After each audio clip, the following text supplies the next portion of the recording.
안녕하십니까. BS랩의 송식입니다. 인증 대비 학습 제1강 개요에 대해서 알아보겠습니다.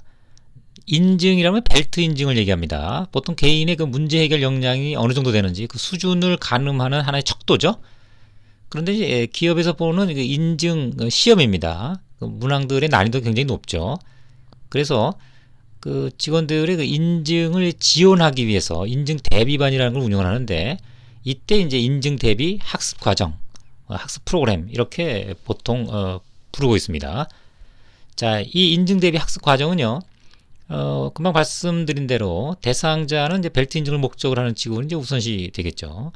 또 문제 해결 역량을 이제 높이고자 하거나, 또는 실무의 각종 이제 기법들을 적용할 때 그 이해도를 높이고자 하는 직원, 또는 이제 기업에 입사하고자 하는 그 취준생들이 사전에 이제 문제 해결 역량을 높이기 위한 하나의 그 프로그램으로서 참여할 수가 있습니다.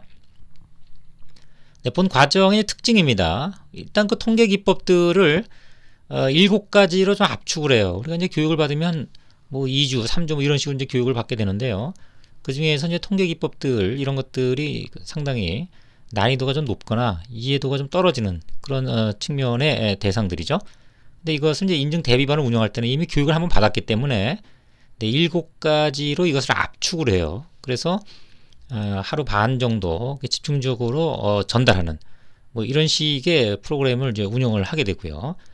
또 대부분 지금까지는 이제 통계에 문항들이 다 치중이 돼 있었어요. 그런데 실제 우리는 이제 문제 해결을 어떻게 할 거냐, 그것들이 문제 해결 방법론이라고 하는 것은 이제 집약되어 있단 말이죠. 기법이라기보다는, 기법은 이제 방법론에 붙어 있는 하나의 툴들입니다. 그래서 방법론이라는 것이 그렇게 좀 부각되지 않은 그런 모습의 문항들이 대부분이었는데, 본 과정에서 이제 방법론이라고 하는 이 부분을 좀 강조해서 교육이 이제 진행이 되고요. 실질적인 이제 문항들도 방법론 쪽에서 이제 많이 좀 나와줘야 되는 뭐 그런 것들을 제시하고 또 마련하는 뭐 이런 장을 본 과정에 이제 포함을 시키고 있습니다. 또 정성적 기법들이 굉장히 많아요. 이것들을 이제 어떻게 하나하나 학습을 할 거냐, 개선체계도라고 하는 하나의 그 흐름도를 이용해서 기존에 알려진 대부분의 정성적 기법들을 문제 해결 관점에서 모아놨어요. 그래서 그 논리적으로 쉽게 파악할 수 있도록 그렇게 마련되어 있고요. 또 기출문제 풀이를 진행을 합니다. 이것은 이제 프로그램을 운영할 때 해당되는 내용인데, 일주일 정도를 이제 이 인증 대비반을 운영을 합니다. 이때 한 2, 3일 정도 기존에 알려진 한 500여 개의 문제은행이죠. 기출문제를 풀고요. 대부분의 이제 국내에서 진행되는 인증 대비 시험들은 이 문제은행들에서 마련되는 걸로 그렇게 되어 있습니다. 뭐 상당히 이 수준이 높기 때문에 그것보다 더 높은 수준의 문항들, 이런 것들을 또 뭐 개발할 필요는 있습니다만, 또 실무에 그것이 적용되느냐, 이건 또 다른 문제거든요. 그래서 실무적인 관점에서의 문제 해결 역량을 높이기 위해서는 기존에 개발된 그 문제은행들 내에서의 출제, 뭐 이것이 대부분 일반화되어 있는 것으로 되어 있습니다. 그래서 기출문제에 대한 문항풀이가 상당히 중요한 요소가 되겠습니다. 자, 본 과정은 일단 그 인증편이라고 하는 그 내용을 기반으로 해서 진행을 합니다. 또 관련된 자료는 홈페이지나 네이버 카페를 참고하시면 되겠습니다. 오프라인에서 이제 교육이 진행이 되면 1, 2일차는 우리가 이제 비비 과정 뭐 이렇게 돼 있죠. 뭐 2주나 3주 정도 교육을 하는데, 그때 배웠던 모든 통계적 학습들을 1.5일 동안 7가지로 압축을 해서 핵심적으로 이제 전달하는 이런 중요한 시간이 있고요. 이 과정을 통해서 이게 이렇구나, 이런 부분들이 원리적으로 쉽게 또 이해가 되는 그런 기회가 되기도 합니다. 그 다음에 3, 4일차는 주관식 문항풀이. 여기 이제 통계적인 내용뿐만 아니라 방법론 뭐 이런 것들 다 포함이 돼서 진행이 되고요. 5일차는 기존의 3년치 정도의 객관식 문항풀이를 같이 이제 풀어보는 뭐 그런 형태로 되고요. 그 이후에는 학습, 자습 시간을 통해서 일주일 동안 진행됐던 문제들을 본인들이 스스로 풀면서 이제 질의응답할 수 있는 뭐 그런 기회를 보통 갖고 운영을 하고 있습니다. 네, 우선 그 교재는 우리 21페이지부터 진행이 되고요. 우선 그 인증이라고 하는 거, 일단 그 공적 기관이 이제 증명을 해야 되는 것이 인증이라고 하는 거죠. 그래서 교육 중에는 많이 질문들을 합니다. 우리 회사에서 뭐 벨트 인증을 하게 되면 이것이 대외적으로 인정을 받는 거냐, 인정을 받는 거냐, 이런 질문을 많이 하는데요. 자, 그런 측면에서 보면은 인정을 받을 수밖에 없다. 뭐 이렇게 결론적으로 말씀드릴 수가 있습니다. 왜 그러냐면 우리가 보통 이제 블랙벨트 교육이다. 굉장히 체계화가 잘 돼 있죠. 한 3주 정도를 보통 받아요. 뭐 압축해서 2주 동안 받는 경우도 있는데 시간이 늘어나죠. 그래서 뭐 밤 9시까지 하기도 하고 합니다. 어쨌든 약 한 3주 정도 받게 되는데 이게 달로 치면 한 달 정도 소요가 되는 거죠. 그 이후에 이제 과제를 하나 정도 수행을 해야 됩니다. 배웠던 내용을 또 적용을 해야 되니까 실무적인 감각도 원리를 또 어떻게 적용하는지를 감각을 또 익혀야 됩니다. 자, 그런 과정이 한 4개월 정도 되는데 보통 이제 이 교육관이 4개월 정도가 되면 이제 반기죠. 1년에 반이 지나갑니다. 반기 정도 되는 기간이 소요가 되고요.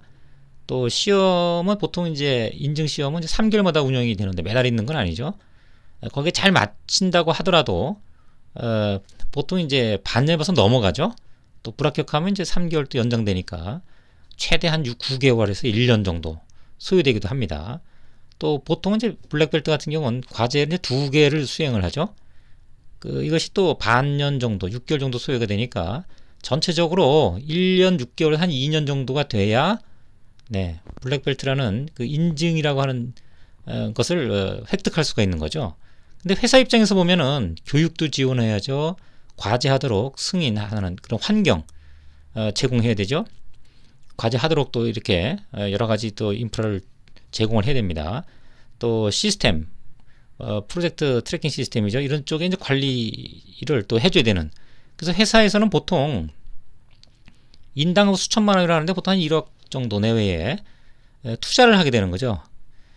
그러니까 한 2년 정도 거쳐놔야 BB라는 블랙벨트라는 인증을 딸 수 있기 때문에 그 정도 트레이닝이라 그러면 어디 나가서도 이것은 이제 공인 자격증으로서 역할을 충분히 한다 이렇게 볼 수가 있겠습니다. 그래서 충분하게 이것은 기업 내에서 인증을 받을 경우는 공인 자격증에 준한 그런 역할을 하는 자격증이다. 뭐 이렇게 정리할 수가 있겠습니다. 그런데 이제 우리가 보통 너무 통계적인 문제에 많이 편향되어 있다 보니까 통계 문제를 풀어서 합격하는 뭐 이런 어떤 통계 박사가 된 거 아니냐 이런 얘기를 이제 많이 하게 되는 거죠. 이런 부분들은 본 과정을 통해서 또 앞으로 이제 문항의 변화를 통해서 우리가 대응할 수 있는 그런 여지를 좀 남겨놓았다고 볼 수 있겠습니다. 네, 국내 이제 인증 제도에 대해서 뭐 간략히 좀 소개를 드리면 우선 그 1990년대 말 직전이죠. 그러니까 G식 식스시마가 도입하기 직전입니다. 그러니까 1990년대 말 그 정도 수준 되는데요. 대상자는 이제 직접 본인들이 이제 신청하는 뭐 어떤 특정 기업의 예이긴 합니다만 당시에 뭐 이 정도 수준에서 운영이 됐다는 것만 우리가 이해를 하면 되겠습니다. 그래서 그 직접 신청을 하고요. 또 화이트벨트, GB벨트, 화이트벨트 뭐 시험 테스트를 하고 GB는 이제 3일 정도 교육을 받습니다. 그리고 과제는 이제 3명의 임원들 심사위원을 발표를 거쳐서 승인이 받으면 이제 인증이 되는 거죠. BB 같은 경우는 이제 과제 등록하고 완료하면 사무국엔 적가 심사를 거쳐서 인증되는 뭐 이런 패턴을 띄었다 그러면 이제 모든 것들이 다 바뀌죠. 2000년대 이제 초반부터죠. 90년대 말부터 2000년대 들어서 G식 식스시마가 이제 도입합니다. G가 이제 성공했다 그래서 이쪽에 어떤 그 체계가 들어옵니다. 그래서 인사고가 높거나 이제 챔피언이 추천하는 이제 챔피언 위주의 모든 활동들로 이제 바뀌죠. 인원을 선발을 하고 특히 이제 기존과 좀 달라진 점은 교육의 강도가 굉장히 높아졌다는 거죠. 5주 과제라든가 과제 수행, 과제 난이도 이런 것도 전부 평가를 하게 되고 사전에 또 강사들이 이제 온사이트 컨설팅이라고 하는 배웠던 내용들을 잘 적용하고 있는가 거기에 대한 또 어떤 가이드를 해주는 이런 프로그램이 추가가 되죠. 그래서 상당한 어떤 그 프로그램의 체계가 완성되는 그런 어떤 과정이 이제 G식 식시마 도입의 내용이고요. 이를 통해서 인증 요건이 충족되면 인증이 되는 뭐 그런 구조를 떴다고 볼 수가 있겠습니다. 물론 최근까지 그 이후 최근에 이르기까지는 이제 회사별로 다양하게 여러 방식으로 벨트의 인증 방식들이 도입이 되고 있다는 거 뭐 잘 알려진 내용입니다. 뭐 구체적으로 조금 더 보면요. 뭐 마스터 블랙벨트, 이제 블랙벨트, 그린벨트 이런 식의 이제 체계에 있는데 후보가 혁신사무국 챔피언이 이제 MBB. 근데 공통적으로 이제 챔피언이 입지가 이제 강화되는 그런 구조를 띠고 있습니다. 과제라고 하는 부분들은 사업부별로 이제 챔피언이 있기 때문에 그 하에서 이제 성과가 나야 되고 그것들이 이제 모아지면은 전체 회사의 성과로 연결될 수 있기 때문에 챔피언의 입지가 좀 강화되는 이런 구조를 띠고 있고요. MBB 같은 경우는 과제가 한 3건 이상, BB는 2건, GB는 이제 1건. 이것이 이제 일반화된 내용이고요. 특히 이제 MBB나 BB는 지도 건수 같은 것들이 회사별로 뭐 지정되는 경우가 있습니다. 또 MBB가 좀 차별화된 것은 이제 강의 시간이 있어야 된다는 거. 뭐 이런 요건들이 만족이 되면 하나의 그 벨트 인증이 되는 그런 구조를 띠고 있습니다. 네, 절차적으로 보면은 일단 그 교육이 다 끝나야 돼요, 각자가. 근데 교육도 보통 이제 GB는 이제 3에서 5일 정도. 일반적으로 이제 DMAC 같은 경우는 한 5일 정도를 합니다. 또 BB 같은 경우는 이제 3에서 5주. 이것도 뭐 계속 단축이 되긴 합니다만 우리가 보통 일반적으로는 한 4주 정도가 적합한 것 같아요. 조금 더 시간을 이제 압축을 하게 되면 3주 정도의 어떤 분량이라고 보시면 되겠습니다. 그 이내로 압축하면 굉장한 시간적 스트레스가 좀 쌓이고 양이 좀 많아지는 이런 그 좀 어려운 점이 생기죠. MBB는 한 2주 정도 추가 교육이 보통이 있습니다. 그 다음에 이제 인증시험 같은 경우는 이제 BB는 보통 한 3시간 정도 봐요. 또 서술식도 있고 주관식, 객관식 이런 내용들이 다 시간대별로 나눠져 있습니다. 또 GB 같은 경우는 1시간 정도 객관식과 주관식을 통해서 테스트를 보는, 테스트를 운영하는 그런 형태가 인증 절차가 되겠습니다. 네, 본 내용은 교재 이제 29페이지부터 해당이 되겠습니다. 근데 이 인증시험, 이 프로그램이 굉장히 좀 내실 있게 진행돼야 될 필요성은 바로 그 난이도가 높다는 거죠. 인증시험이 굉장히 높아요. 일반적으로 이제 우리가 BB 학습이나 또는 과제 운영을 통해서 경험을 충분히 확보하지 않으면 뭐 70점을 넘기가 굉장히 쉽지가 않습니다. 그래서 재수는 이제 필수, 뭐 삼수는 선택이다, 뭐 이런 얘기도 나올 정도로. 근데 이것이 기본적으로 지금의 평균 눈높이가 됐다. 이렇게 보시면 되겠습니다. 국내의 그 문제 해결 역량에 대한 기본적인 눈높이가 이 정도 수준까지 이제 왔다는 얘기죠. 그러니까 여기에 이해도가 일치하지 않는 다고 본인들이 판단된다 그러면 이게 국내 기업에서 하는 그런 그 문제 해결 수준에 내가 좀 못 미치는구나, 뭐 이렇게 판단할 수도 있다는 얘기입니다. 근데 그 자체가 조금 어려운데 왜 그렇게 체계가 이런 식으로 현재 수준까지 왔는가? 몇 가지 특징이 있습니다. 우선 그 2000년대 초반에 뭐 그룹에서 이것이 공식적인 인증 제도로 이제 인정이 됐어요. 이 시험을 봐야 된다. 마치 그 토플이나 토익을 보듯이 하나의 그 공식적인 어떤 절차로 개인의 문제 해결 역량을 평가하는 하나의 척도로 인정이 된 거죠. 그래서 이제 문항 개발에 엄청난 투자가 이루어져요. 또 변별력을 높여야 되니까, 이건 평가니까, 누군 인증을 받아야 되고 누군 안 받아야 되니까 난이도를 이제 조정을 해야 되죠. 그래서 그 문항의 질이 높아지는 2000년대 초에 이런 과정들이 있었고요. 이때 이제 많은 문항들이 개발이 되고 쏟아져 나오는 그런 그 시대적 배경이 있었습니다. 또 그러다 보니까 이런 그 정성적 기법이나 제도, 규정, 뭐 이런 문항들 외에 확률 통계 문항들, 이게 이제 보통 어렵다고 하다 보니까 여기에 전문가들이 많이 되고 투입이 됩니다. 문항들 개발을 할 때. 이 문항 하나 만드는 게 쉽지가 않습니다. 이것도 하나의 그 제품을 개발하는 것처럼 하나의 그 개발 과정이에요. 네, 그러니까 산업공학이나 이제 통계 석박사 뭐 이런 사람들이 대거 이제 참여하게 되는 거죠. 그래서 너무 그 어려운 문항들 이런 것들은 이제 구조조정을 좀 겪게 되고요. 그리고 이제 그 구조 중에서 남아있는 거, 이건 괜찮다, 굉장히 좋다, 이런 문항들이 지금까지도 남아있으면서 문항들의 어떤 완성도가 높아지는 이런 계기가 마련됩니다. 어떤 문제들이 구조조정이 되고 어떤 문제들이 세련된 것인가. 예를 들면 기존 이제 순수하게 이와 같이 X, Y의 데이터가 있고요. 이를 통해서 뭐 어떤 방정식을 찾고 또 통계적인 어떤 그 적절성 여부를 평가하는 내용을 인지하고 있느냐, 이런 걸 이제 물어보죠. 그 다음에 X를 집어넣으면 이제 Y가 얼마냐, 이런 뭐 어떤 수치적인 내용을 물어봤다 그러면, 조금 더 세련됐다 그러면 이와 같이 업무에 활용했을 때 어떤 특징이나 어떤 방안이나 또는 어떤 효과를 얻을 수 있느냐, 그래서 통계적인 내용을 토대로 해서 실무에 적용하는 이런 과정의 문항들이 이제 추가되기 시작한 거죠. 이런 부분들이 조금 더 현실과 접목되는 그런 어떤 문항들의 개발로 이어졌다, 이렇게 볼 수가 있는데, 또 구조조정의 대상이 된 문항들이죠. 뭐 같은 회귀 분석입니다만 예측 구간이라는 게 있어요. 신뢰 구간 말고. 네, 내용적으로는 신뢰 구간, 뭐 예측 구간, 이렇게 두 가지로 얻게 되어 있는데요. 예측 구간이라고 하는 것은 적합하지 않은 거다, 이렇게 보통 문항이 나왔단 말이죠. 그런데 이 문항을 풀려면 사실은 예측 구간을 얻으려면 요 값에 이제 플러스 마이너스 얼마 값이 붙어서 이제 구간이 형성되는데, 이게 이렇게 이제 어려운 거죠. 실무적으로는 우리가 이런 걸 알아야 되느냐, 이런 겁니다. 뭐 우리가 회귀 분석이라는 것은 그 원리를 이해하고 실무에 적용하는 건 좋은데, 이렇게 이제 어려운 이런 식을 통해서 과연 문항을 이제 풀어야 되느냐, 이런 건 이제 구조조정 대상이 됐다는 얘기죠. 표본 크기가 크면 신뢰 구간, 요게 n이 커지니까 이제 이거 작아지는 거죠. 그러니까 어떻게 된다, 작아진다. 또는 x가 x바와 같을 때 이게 같아지면 이게 제로가 되니까 뭐 최소가 된다든가, 또는 x가 x바에서 멀어질수록 이 값이 커지면 뭐 이게 어떻게 된다, 이 전체 값이 어떻게 된다든가. 그런데 이 문제를 풀려면 이 식을 알아야 되기 때문에 이런 것들이 과연 실무자들한테는 적합한가, 네, 이런 건 이제 구조조정을 당해서 제거되는, 사라지는 뭐 이런 어떤 그 과정도 있었던 얘기죠. 자, 이와 같이 뭐 여러 가지 시대 배경과 또 전문가들 참여해서 문제의 질이 좋아지는 뭐 이런 어떤 과정이 거친 것이 현재 우리가 대부분 보고 있는 그 문제은행에서 보는 문항들이고요.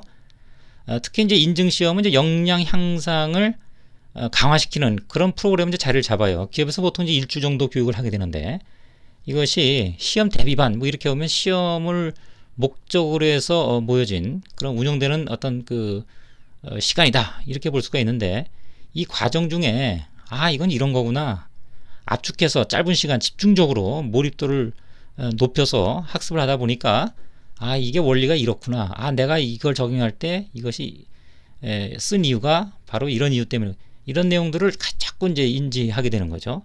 그래서 결과적으로는 이제 인증시험이라고 하는 하나의 프로그램으로, 네, 역량 향상 프로그램으로 일주일간 운영이 된다, 뭐 이렇게 설명을 드릴 수가 있겠습니다. 자, 그런데 이제 우리가 여태까지 봤던 그 기업에서 이루어졌던 문항들, 이것들을 좀 제가 분석을 해봤어요. 그랬더니 이제 확률 통계 문제가 전체의 한 40.4%, 그 다음에 이제 이론이나 정성적 기법, 이제 기법과 관련된 것들이 한 85%가 된다는 얘기죠. 근데 실제 우리가 필요한 것은 문제 해결을 우리가 잘 할 수 있느냐, 즉 문제 해결 역량을 우리가 확보하고 있느냐. 이것은 문제 해결 프로세스가 이미 존재하고 있고, 우리가 문제에 마주쳤을 때 그 프로세스에 따라서 잘 이것을 절차에 따라서 이것을 해결할 수 있느냐라고 하는 것을 평가한다는 얘기죠, 이 시험 자체가. 그런데 단순히 거기에 붙어있는 기법들에 너무 치중되어 있다, 이것이 이제 하나의 문제로 제기될 수 있다는 얘기예요. 그래서 기존에 이제 이와 같이 한 85% 되는 이런 그 기법적인 측면의 문항에서 이제는 이제 방법론을 조금 더 그 비중을 좀 높여야 된다. 그 문제 해결 프로세스에서 우리가 학습을 해야 되고, 그걸 통해서 정말 문제 해결 역량을 확보하고 있느냐를 이제 평가를 제대로 해야 된다. 그래서 보통 이제 제가 주장하는 이런 부분들은 이 방법론의 문항들을 다양하게 개발을 해서요, 그런 문제에 내가 어떤 해결할 수 있는 역량이 있느냐를 평가하는 그런 하나의 수단으로서 이 인증시험을 활용을 해야 된다는 얘기죠. 네, 이 부분은 제가 주도해서 현재 이제 운영을 하고 있는 그런 내용이 되겠습니다. 그래서 기법보다는, 물론 이제 기법도 확실하게 그 원리를 파악을 해서요, 내가 실무에 적용할 때 적절한 상황에 적절한 툴을 쓰는 능력, 이것도 굉장히 중요합니다만, 근데 그 전에 방법론에 대한 충분한 이해가 있어야 된다. 그래서 본 인증 대비 학습 과정은 바로 방법론을 강화시키는, 강조하는 그런 또 시간이 되겠습니다. 자, 일주일 동안 이제 보통 인증시험을 대비반을 운영을 해보면요, 여러 가지 형태의 그 불합격되는 그런 응시자들의 이제 모습들이 보여지는데요. 그 특징들이 있습니다. 그것을 이제 모아놓은 건데, 우선 자꾸 떨어지는 사람들, 비비교육이 좀 부실하게 받은 분들이에요. 강사가 수준이 좀 미달된다든가, 또는 본인 자체가 문제 해결 역량을 높이는데 관심이 없어요. 이게 하나의 이제 테스트로 보고 불필요한 과정으로 보고 이렇게 보다 보면 모든 내용들이 불필요하게 보여질 수가 있다는 얘기죠. 네, 그런 문제가 있고요. 또 불합격 되는 응시자 중에 일부는 보통 이제 1.5일 동안의 이론적 배경을, 이론적 내용들을 아주 짜임새 있게 아주 체계화해서 그렇게 진행이 되는데, 업무를 잠깐 봐요. 그러면 앞뒤가 이제 끊어지니까 연결이 안 되는 거죠. 연결이 안 되니까 모르게 되고, 모르니까 질문이 안 됩니다. 뭐 이런 내용들이 불합격되는 그런 하나의 중요한 또 하나의 내용으로 파악이 됐고요. 아예 이과할 때 이제 포기하는 분들이 있어요. 이제 문제 유형은 이건 바뀌지가 않아요. 기존에 이제 문제 해결 역량을 이제 평가하는 문제 은행들, 그 속에는 그 내용이 바뀌지가, 난이도가 이미 고정돼 있어 높긴 하지만 더 이상 더 크게 변동되거나 더 높아지거나 이런 경우는 없습니다. 그렇다 보니까 이제 포기를 할 필요가 없는데, 이건 굉장히 어려워, 이런 식으로 해서 포기해서 들어오는 그런 어떤 그 응시자들이 많이 있고요. 또 확률 통계에 굉장히 좀 어려움을 호소하는 분들이 있습니다. 방금 말씀드린 바와 같이 문제 난이도가 변화가 없기 때문에 이거 대부분의 분들은 이제 재수를 하게 되면 재수에서 대부분 합격을 합니다. 3수나 4수까지 가는 분들이 있는데 아주 이제 드문 케이스죠. 그래서 뭐 영문학이든 어떤 문학이든 또는 뭐 다른 인문학을 학습한 분들이라고 하더라도, 네, 처음에 좀 어려워서 떨어진다 하더라도 재수를 하게 되면 대부분 붙는 이유가 바로 문항이 이제 변동되지 않고요. 그 난이도가 이제 정해져 있다. 그래서 학습의 어떤 패턴이 또 규격화되어 있기 때문에 충분하게 학습할 수 있다. 그래서 이것이 이제 확률통계가 어렵다고 해서 포기할 필요는 없다는 얘기죠. 또 그 외에 이제 일부는 이제 시험 볼 때 조금 이제 실수하는 이런 경우 때문에 이제 불합격됩니다. 전반적으로는 가장 좀 크리티컬한 것이 이 프로그램 운영할 때 이제 업무를 보는, 그래서 앞뒤가 간의 연결이 끊겨서 내용 파악이 안 되고 그래서 문항풀이에 실패하는 케이스 때문에 이제 불합격된다. 이것이 아주 주요한 그 실패 요인이 되고요. 그럼 그 프로그램 중에 어떤 것이 그 짜임새 있게 진행이 돼야 되는 부분이 뭐냐, 어떤 식으로 이제 운영이 되느냐, 그 내용을 우리가 좀 이해를 해야 될 필요가 있는데요. 일단 1.5일 동안에는 전체 그 통계적 과정을 9가지로 이제 압축을 합니다. 그래서 정규분포 가법성 덧셈 법칙이죠. 그 다음에 정규분포 가지고 이제 면적 구하는, 확률 구하는 겁니다. 여기 이제 시그마 수준 계산하는 쪽으로 연결이 되고요. 또 중심칸 정리를 통해서 신뢰 구간까지 유도하는 한 장의 어떤 그 과정을 우리가 학습을 하게 됩니다. 또 정규분포에 대한 내용이 끝나면 이제 이항이나 포화성포를 우리가 학습을 해요. 이것이 이제 기초 통계적인 요소들입니다. 요게 2개나 3개가 엮여서 문제가 나오면 난이도가 높아지는 거죠. 그 외에 이제 가설 검정 같은 경우는 용어가 객관식 문제로 많이 나오죠. 어렵다 느끼는 그 객관식 문제가 이제 가설 검정 용어와 관련된 것이 많고요. 또 실질적인 가설을 세워서 검정하는, 통계적 검정을 하는 과정인데, 이것은 데이터가 주어지면 바로 해결할 수 있는, 바로바로 이렇게 풀어서 어떤 답을 낼 수 있는 수준까지 가야 됩니다. 생각하면 이미 늦는 거죠. 그 정도로 스피드하게 진행되지 않으면 문항을 다 풀 수 없기 때문에 난이도가 높다는 얘기입니다. 그 외에 이제 회귀 분석이나 DOE, 조금 더 어렵게 들어간다 그러면 부분 요인 설계에서 이제 정의 대비 이런 내용까지도 이제 보통 포함이 되고요.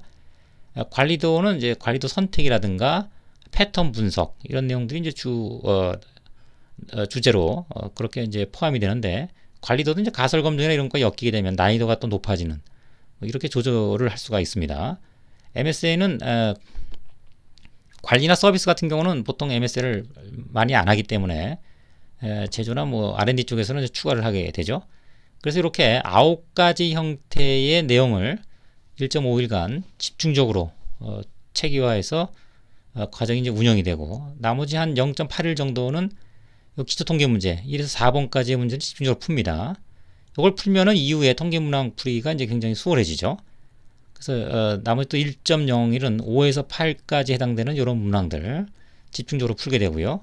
그 다음에 주관식, 요것은 정선적 기법이나 이런 내용들을 같이 이제 포괄을 합니다. 또 객관식 문항을 나머지 한 반나절 정도 집중적으로 풀죠.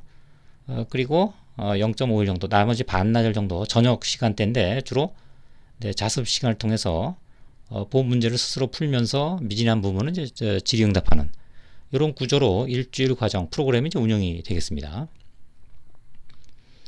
이것은 요거보다 조금 더 향상된 또 제가 주장하는 그런 그 학습 프로그램을 얘기를 합니다. 먼저 방법론을 많이 강조를 하죠.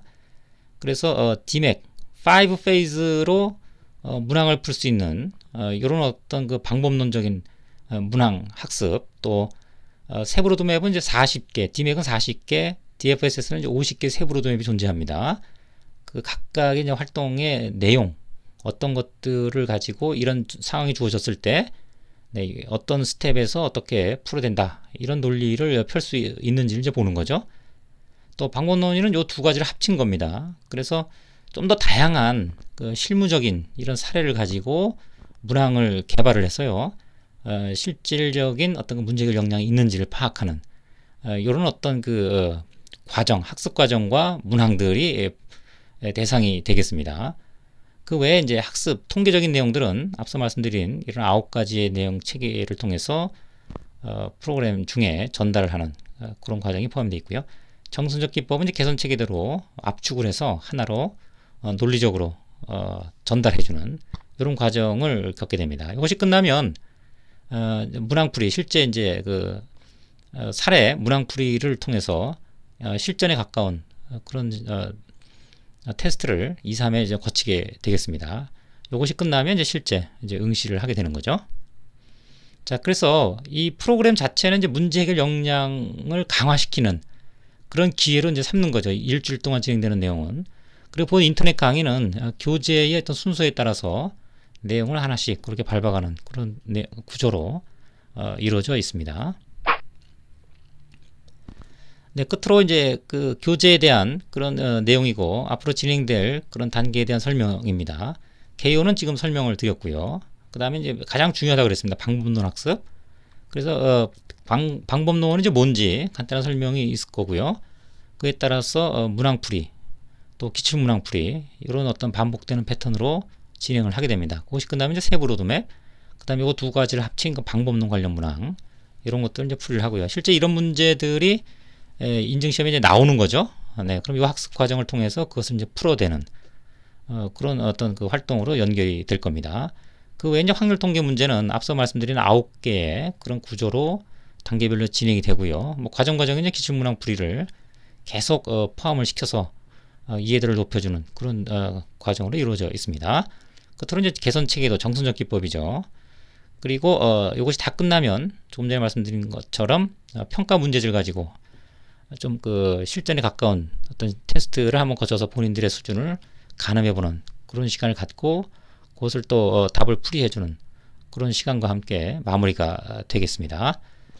네, 본 과정은 뭐 오프라인에서 진행되는 내용과 약간 뭐 혼합해서 말씀드렸습니다만 인터넷 강의는 교재를 중심으로 해서 단계별로 진행이 된다는 거. 네, 여기까지 설명을 마치도록 하겠습니다. 수고하셨습니다.